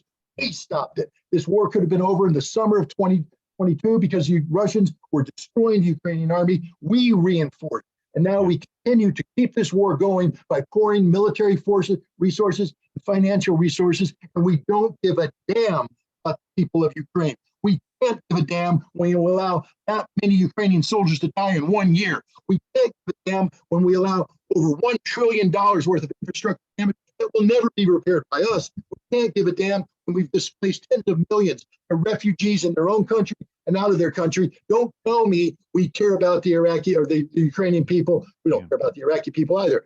We don't care about anybody. This isn't a war fought for a cause. This is a war fought to hurt Russia. And now we come to the Russians, okay, because we talked about the Ukrainians. The Russians have lost potentially some 45,000 men. In the decade that America was in Vietnam, we lost 58,000 men. If this war goes on at the intensity I expect, Russia will match that number or exceed that number by the end of the year. All right. So in a 1.5-year time period, Russia will have suffered casualties equivalent to what we lost in Vietnam, and Vietnam broke the soul of a nation. Okay. Then there's the wounded out there. And again, guys, wounded doesn't mean you got a hole in your body and you walk around, you show the girls the scar and you're cool. Wounded means you're screwed up for life. Is artillery war. Artillery, well, if you take a bullet, a high velocity round hits you in the head and you live, your brain is gone. It hits you here, you lose your arm. You're going to, like I said, the internal damage to the body, the spinal injuries, etc. There are tens of thousands of Russians, just like Ukrainians, who will not walk again, who are going to be in wheelchairs, who aren't going to be able to support their families and all that. And then there are the Russian children who watch their father die or their father get crippled. There are the Russian wives who will never be the same. Russian society that's been torn asunder. So this is a two-way street. The sword of war cuts both ways. It's cutting both sides horrifically. And we care. We say we care about humanity. We care about people. If you're, I was going to use a bad word. If you're anti-war, and you say, I support the continuation of this war, what about the Russian people? Don't tell me you're anti-war if you're willing to have them suffer and pretend that you don't want the Ukrainian people to suffer. So there is no anti-war movement right now. The quickest way to bring this nightmare to an end is to bring it to an end. And unfortunately, the only way it's going to end right now is with a decisive Russian military victory. So I'm going to be frank. If you pretend to be anti-war, then you have to support the quickest possible Russian victory in Ukraine, because that'll be the fastest way to stop the death and suffering. Because otherwise, you're going to buy into a system where we continue to fuel this fire, and that fire will burn as many people as possible. There is one other important point to add to that. I mentioned that I was going to talk to you about this before we started recording, which is, I can't help but be concerned about what happens to Russian-speaking Ukrainians in the event of a Ukrainian victory. Yeah, right. What are we asking for by saying Ukraine wins? Yeah. So, on the one hand, it's like, the pro, I don't know, I would call them pro-war people who say, we want Ukraine to get Crimea back and get all of their territories back, and that's a victory. But if that happens, what is their plan? What is their plan for the people that are from there and that live there, that they've been at war with? What happens if those people are defeated and they are there? Like, is the idea that they're just going to all go to Russia? Is the plan that they stay there in some reduced form of citizenship? I mean, or this is one of the problems that I don't hear the people thinking through. The Banderas know what they're going to do, and they've been doing it. Yeah. Look at what happened in Izium. Look what happened in the Kharkov regions that were recaptured. Cleansing operations came in, filtering operations, they call them. They're slaughtering thousands of ethnic Russians. Anybody who was accused of supporting the Russian occupation, Right. is being killed, murdered on the spot. Women, men, children. That's the future of every ethnic Russian in the Donbass, in Yeah. Zaporizhia, in Kherson, and in Crimea. So if you want Ukraine to win, what you're saying is you're going to tolerate the genocide of millions of ethnic Russians. Yeah. And I don't see a way around that, right, unfortunately, which is why I can't. But there's another thing attached to that should scare people even more. If you say you want Ukraine to win, that means you want them to take Crimea. Yeah.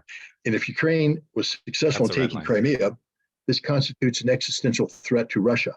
And Russia has a nuclear doctrine that says they will use nuclear weapons to stop this. Now, those nuclear weapons will not be dropped on Ukraine because Russia has no intention of nuking a fellow Slav nation. Those nuclear weapons will be dropped on NATO, London, Paris, Berlin, Brussels, Rome, Madrid. Maybe some will make it their way to the United States. Some might make it their way to Canada. The world will end.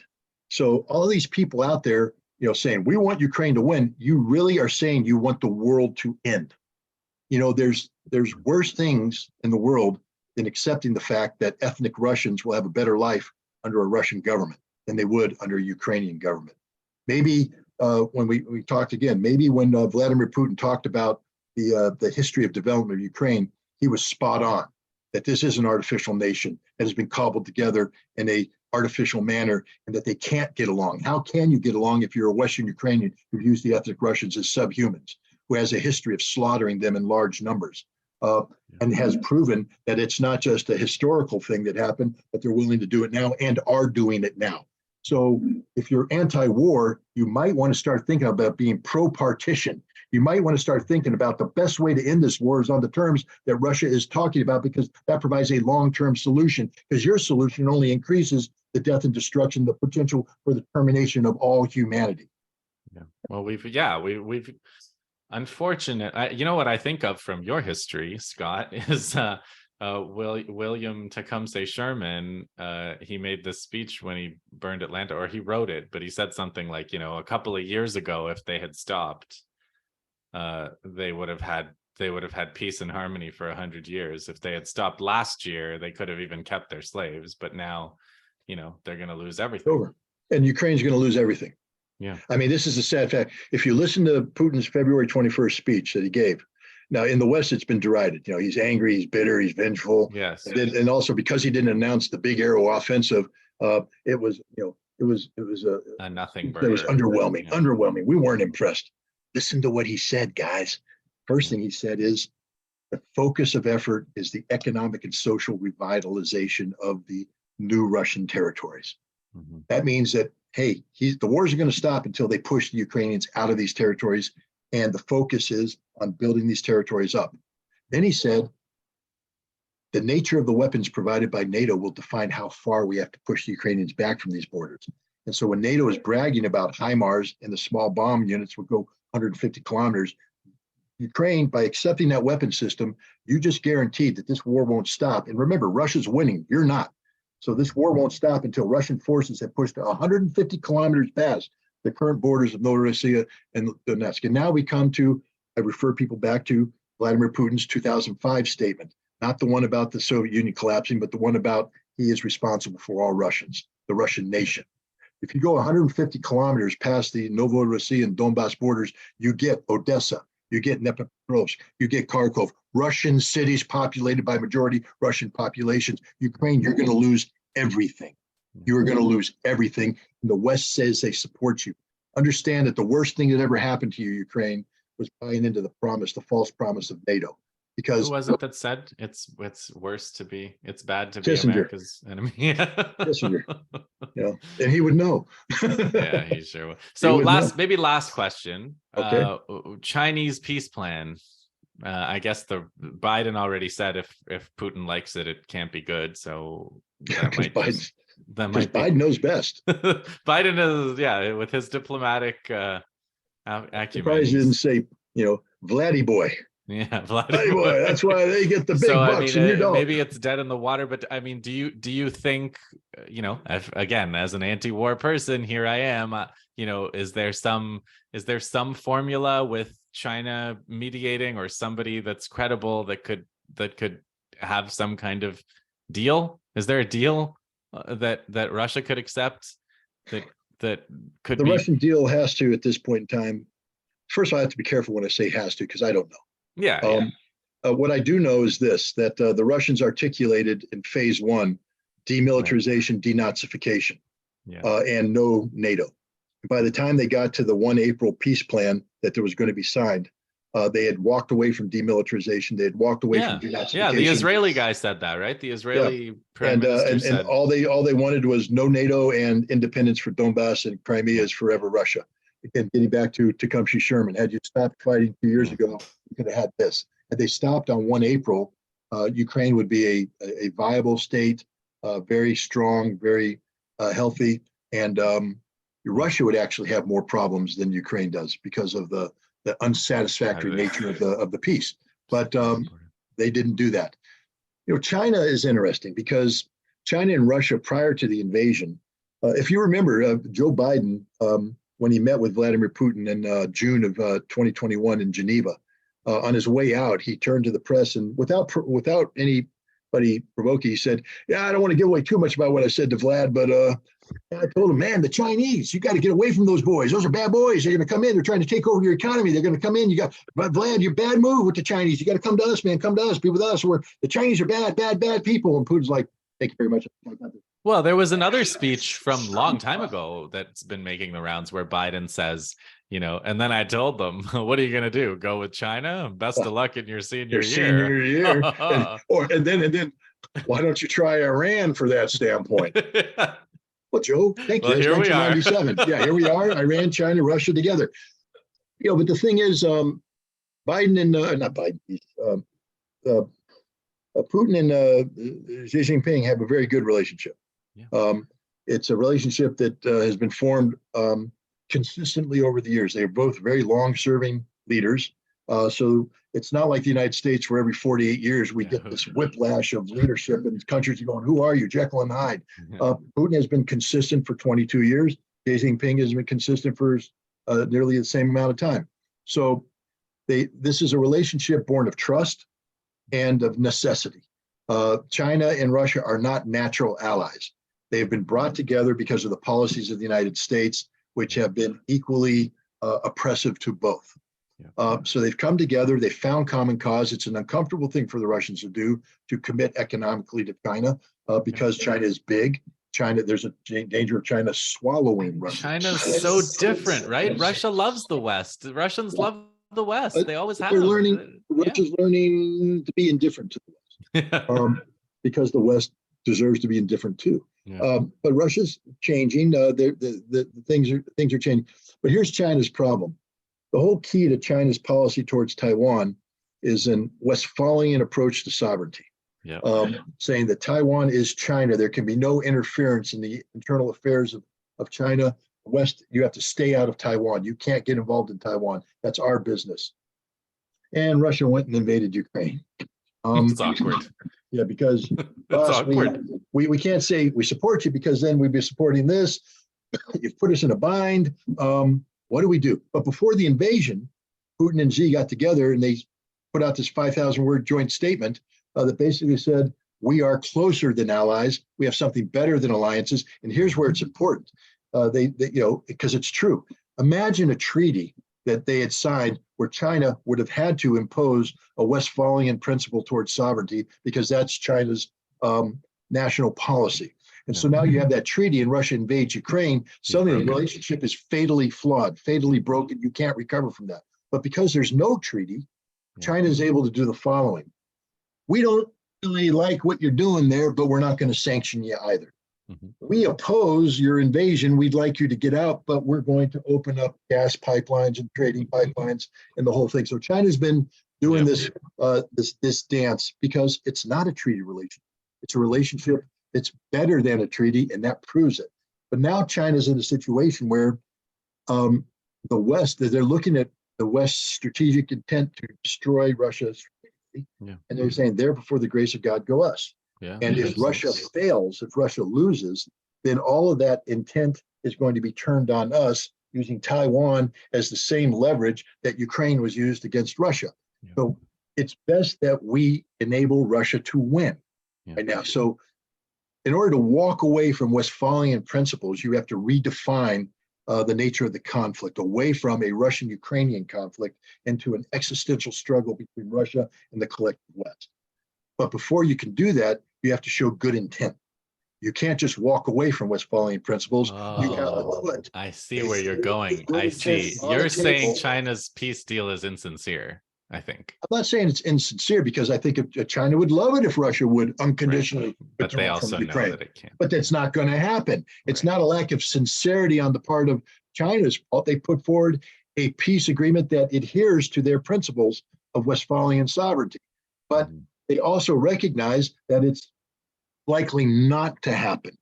And when it's rejected, then China will say that closes the door on issues of sovereignty, and it opens the door on a redefinition of the conflict along the lines of it's Russia's sovereignty that's now threatened by the collective West, that the West is using Ukraine as a proxy to take down Russia, and this is unacceptable because that's what the West is going to do with Taiwan against us.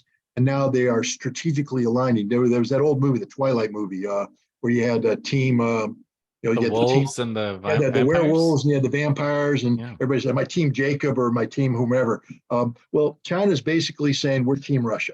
They're putting on the Team Russia shirt. That doesn't mean that they support violations of sovereignty and all that, but they're saying that Russia must win this conflict. That the only way this war comes to an end is that Russia wins this conflict. Now, people are saying, well, that means China's going to provide ammunition. I don't agree. First of all, Russia doesn't need it. They don't need it, and they don't want it. Why? If this is an artillery-driven war, which it is, that means the fuel of your war engine is artillery ammunition. And if you want to turn up the heat against Ukraine, you put more fuel in, more ammo, you bang it out.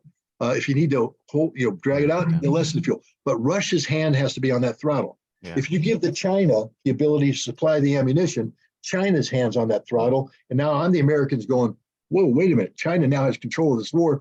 Hey, China, one China policy. We'd like to renegotiate that thing, but what we need you to do is crank down the ammo. Russia's not going to give control of the throttle to anybody. It's a Russian throttle, Russian war. Russia will hold on to it. So that's why I don't buy into this China giving Russia lethal aid. So if we were an anti-war, let's see if we can agree. I know you. I think I understand your view. But if an anti-war movement were to have a slogan like, we need a deal that guarantees Russia's long-term security as well as, ends the war and ends the suffering. How about that? Could we have that as a slogan? I don't know. Here's I'm trying. Well, give me something. Let me throw one at you. Okay. All right. What if we step back and get out of the weeds? Okay. Take a step back and look at the big picture.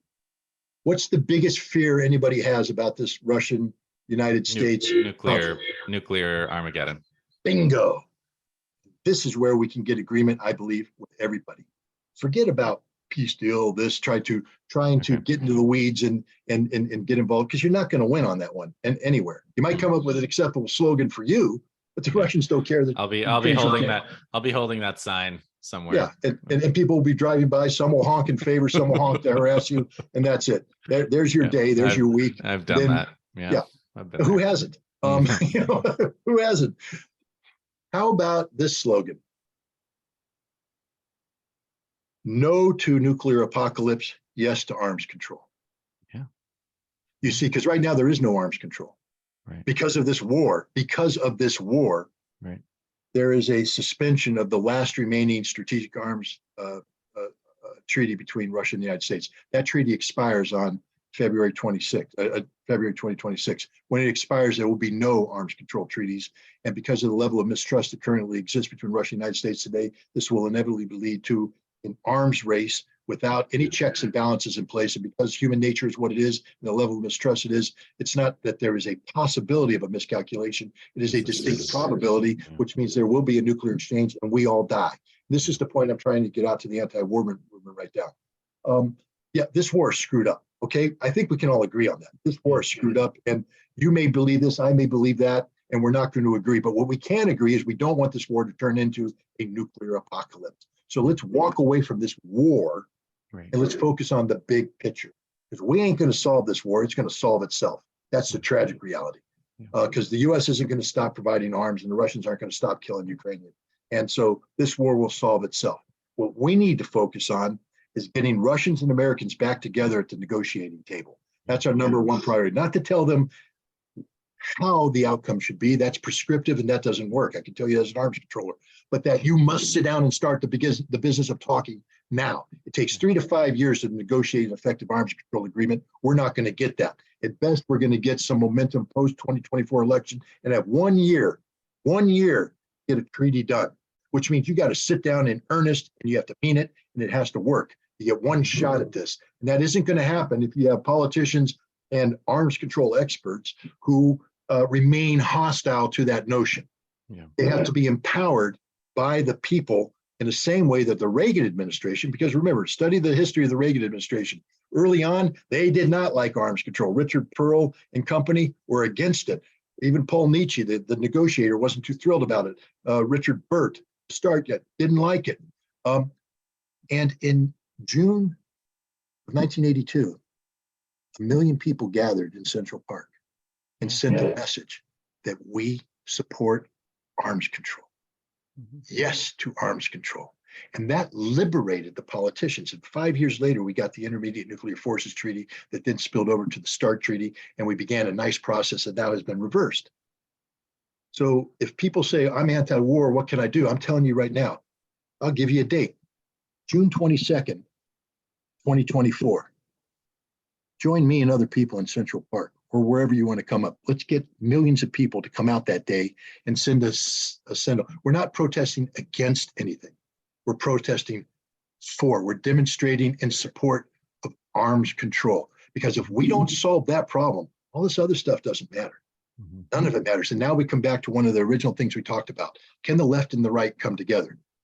As an anti-war movement, probably not. Probably isn't going to happen. But as a pro-disarmament movement, to save the world, to save humanity, to save their children, to make it possible for their respective causes to have a chance to succeed in succeeding generations, even if you guys don't agree with one another now. So we can keep fighting each other even. Keep fighting each other, which is perfect in a democracy. That's what makes a democracy work. Right. But in order to give this imperfect democratic system a chance to live and thrive and work in all of its horrific irregularities, we have to be alive. So can we get together on the issue of arms control and send a signal to anybody running for office in the 2024 election that if you don't sign on to a litmus test, it's a simple one. Will you make arms control your number one policy objective if elected? Yes or no? I want you to commit right now. And if the answer is no, then all the millions of people say, we don't vote for you. Yeah. That's as simple. It doesn't matter if you're Republican or Democrat if you don't say that. Now, if you say yes, then we have an issue, because if, let's say, a Democrat says yes, a Republican says yes, then the vote's going to split up and whoever else can do the other stuff. But you got to say yes. Right. Got to say yes to arms control. That is a movement I think we can get a lot of people to buy into. Thank you, Scott. So if you're right, and this war is over in 6 to 8 months, we'll talk again then. Go buy me a beer. I'll buy you a beer, and also if you're wrong, then we'll probably I'll buy you a beer. Yeah, you'll buy me a beer, and we'll talk at the end of year 2. Okay, thanks, Scott. Okay, thank you.